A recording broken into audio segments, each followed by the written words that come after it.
Assalomu alaykum. Bugungi mavzumiz, video darsimiz axborot xavfsizligi fanidan. Mavzumizning nomi mobil qurilmalarda axborot xavfsizligini ta'minlash. Smartfon xavfsizligi auditi. Ushbu mustaqil ta'limni Samarqand davlat pedagogika instituti aniq va amaliy fanlar fakultetining matematika va informatika yo'nalishi 403-guruh talabasi Qo'chqorov Akbar tomonidan tayyorlandi. Demak, slaydimizni kattalashtirib olamiz.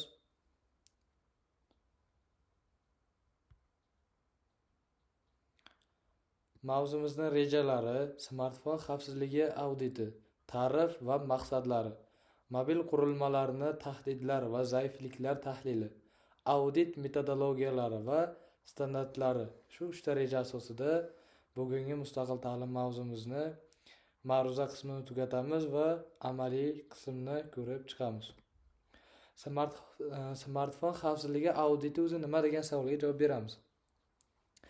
Smartfon xavfsizligi auditi smartfonlar va mobil ilovalarning xavfsizlik holatini tizimli tekshirish, zaifliklarni aniqlash, huquqiy va siyosatga muvofiqlikni baholash va tavsiyalar ishlab chiqish protsessi hisoblanadi. Masalan, smartfonlarimizga qandaydir ilovalar, masalan, Paynet ilovalarini misol qilib olsak, Paynet ilovalarida ham axborot xavfsizligi, ya'ni bizning ma'lumotlarimizni maxfiy saqlashga ko'proq urg'u berib o'tilgan va buni ustida ko'plab ishlar amalga oshirilgan. Paynet ilovasiga kirganimizda profilimiz oldiga ba'zan qaraganimizda himoyalangan, ba'zan himoyalanmagan degan yozuvlarni ko'rishimiz mumkin. O'shanday holatlarda bizning ma'lumotlarimiz himoyalanmagan holatda ko'radigan bo'lsak, xavf ostida bo'lishi mumkin. Shularni misol qilib olsak bo'ladi. Demak, maqsadlari nimalardan iborat? Maqsadlari zaifliklarni aniqlash va baholash, ma'lumotlarning maxfiyligini, yaxlitligini va mavjudligini ta'minlash, xavfsizlik siyosatlari va sozlamalarni tekshirish, foydalanuvchi va ilova xavf omillarini kamaytirish, muvofiq va insidentga tayyorgarlikni oshirish, tavsiyalar va bartaraf qilish choralarini berish hisoblanadi.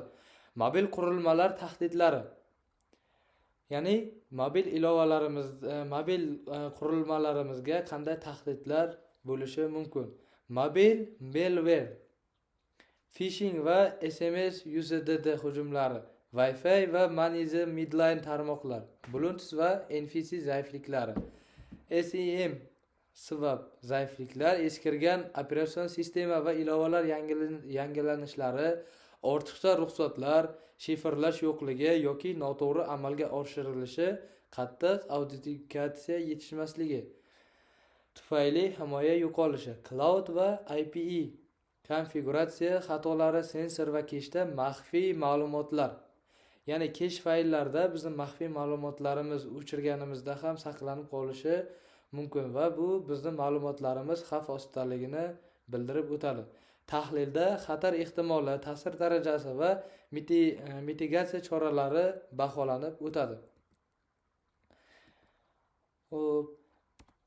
Wi-Fi, avtomatik ulanmaslik, ishonchli SSID va VP2, VP3 shifrlashni tanlash, parol va router firmware yangilanish, jamoat Wi-Fi'da VPN ishlatish, aralash SSID va WAN Manage Midline tekshiruvi. Ya'ni ko'chada ketganimizda, masalan, birovni Wi-Fi'ga ulanganimizda yoki biror kishi bizni Wi-Fi'mizga ulanganida ma'lumotlar maxfiyligini saqlash uchun, ya'ni bizning Wi-Fi'mizdan foydalanmasligi yoki biz boshqa kishini Wi-Fi'dan foydalanmasligimiz uchun parollarni mustahkam, ya'ni xavfsiz holatda qo'yish, ya'ni murakkab parollardan foydalanish tavsiya etiladi va bu axborot xavfsizligi va o'zimizni xavfsizligimiz uchun ham katta o'rin tutadi. Xo'p, hozir olingan video darsning ma'ruza qismi tugadi va amaliy qismga o'tamiz. MacBook notebookimizda iPhone ga ulaymiz va iPhone telefonimizda parollarni qo'yishni qarab o'tamiz. Buning uchun nastroyka bo'limiga kiramiz va parollarni qo'yish bo'limini tanlaymiz. Bizga eski parollarimiz bor, 6 talik sonlardan iborat. Ularni terib parol bo'limiga kirdik va parollarni o'zgartirishni qarab o'tamiz. Demak, bizga sonli parollar, harfli parollar va Face ID parollari tanlash imkoniyatimiz bor. Eski parolimizni yozamiz va yangi parolni tasdiqlash uchun o'zimizga murakkabroq parol tanlaymiz. Birinchisida 4 ta sifrdan iborat bo'lgan parol, ikkinchisida esa 6 ta sifrdan iborat bo'lgan parollar ko'rsatib o'tilgan. Biz esa 6 talik parol, eski parolimiz 6 talik edi, hozir esa 4 talik sifrdagi parolni qarab o'tamiz. Demak, 4 talikka murakkabroq parol yaratamiz. Birinchi marta yozdik, ikkinchi marta eski parolimizni tasdiqlashni ko'rib o'tamiz. Eski parolimizni terdik va parol qo'yganimiz tasdiqlandi. Endi ekranni o'chirib, parol qo'yilgan yoki qo'yilmaganini tekshirib ko'ramiz.